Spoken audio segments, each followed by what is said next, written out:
नमस्कार। मैं आज एक छोटी सी कहानी के माध्यम से अपनी प्रार्थना की शक्ति की शेयरिंग करने जा रही हूँ। गंगा के किनारे बसे एक छोटे से गांव में अनीता अपने बेटे रोहन के साथ रहती थी।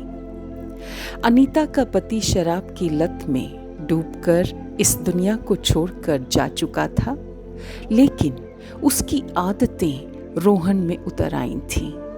रोहन, जो कभी कॉलेज का मेधावी छात्र था, शराब के नशे में खो गया। अनीता का दिल टूटा, लेकिन उसका विश्वास था कि प्रार्थना, एक गहरी आंतरिक इच्छा और ईश्वर के प्रति समर्पण उसे और रोहन को बचा सकते हैं। वह हर सुबह गंगा के किनारे बैठकर शांत मन से रोहन के लिए एक बेहतर भविष्य की कामना करती थी। प्रार्थना का मतलब केवल मांगना नहीं है, बल्कि अपने मन को शांत करना और आशा को जीवित रखना है। अनीता के लिए प्रार्थना एक दैनिक आदत थी। वह रोज सुबह गंगा के किनारे बैठती, गहरी सांसें लेती और अपनी चिंताओं को जैसे नदी की धारा में बहा देती। यह उसे ताकत देता था कि वह रोहन के नशे के बावजूद हार न माने। वह मानती थी कि प्रार्थना मन को स्थिर करती है और हमें हमारे लक्ष्यों से जोड़े रखती है। एक रात जब रोहन नशे में धुत होकर घर लौटा और अपनी माँ पर चिल्लाया, तो उसने उसे चुपचाप अपने बस गले से लगा लिया और कहा, रोहन, मैं तुम्हें एक बेहतर कल के लिए ईश्वर को समर्पित कर चुकी हूँ। उसने कहा, अनीता अपनी सारी चिंताएं जैसे नदी को सौंप देती थी। रोहन की शराब की बोतल को उसने एक किनारे पर रखा और ईश्वर से सच्चे मन से प्रार्थना की कि मेरे बेटे को इस अंधेरे से निकलने की शक्ति दो ईश्वर। इस प्रक्रिया ने उसके मन को हल्का कर दिया, जैसे कोई बोझ उतर गया हो। प्रार्थना हमें हमारी कमजोरियों को स्वीकार करने और उन्हें छोड़ने की हिम्मत देती है। यह मन को शांति देती है और हमें विश्वास दिलाती है कि बदलाव संभव है।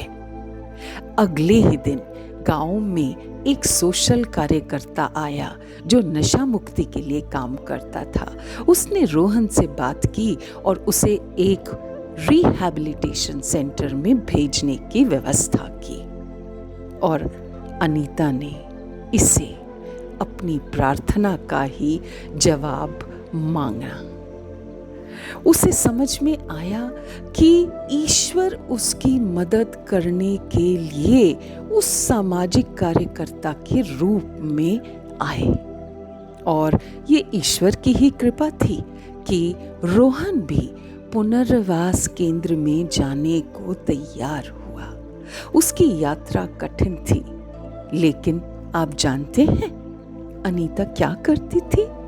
वो रोज रोहन को चिट्ठियां लिखती, जिसमें वह उसे याद दिलाती कि तुम में ताकत है बेटा, बस अपने मन को शांत रखो।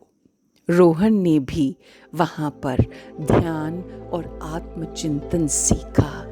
एक डिसिप्लिन आया। वह कहता, माँ, तुम्हारी प्रार्थना ने मुझे रास्ता दिखाया।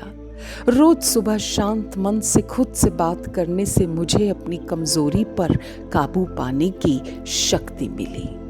धीरे धीरे रोहन ठीक होने लगा।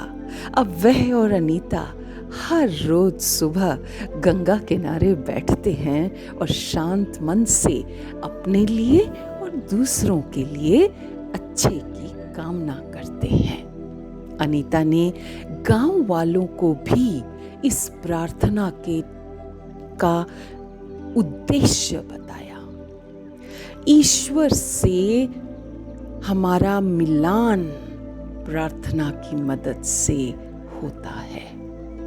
प्रार्थना का मतलब किसी चमत्कार की उम्मीद नहीं करना, बल्कि अपने मन को मजबूत करना होता है और हमारे हृदय में जो आशा है उसे जिंदा रखना होता है। रोज की छोटी सी प्रार्थना, चाहे काम के बीच में हो या रात को हो, हमें मुश्किलों से लड़ने की ताकत देती है। रोहन ने भी गांव के युवाओं को नशे से बचाने का काम शुरू किया और अनीता की प्रार्थना ने पूरे गांव को एक नई रोशनी दी।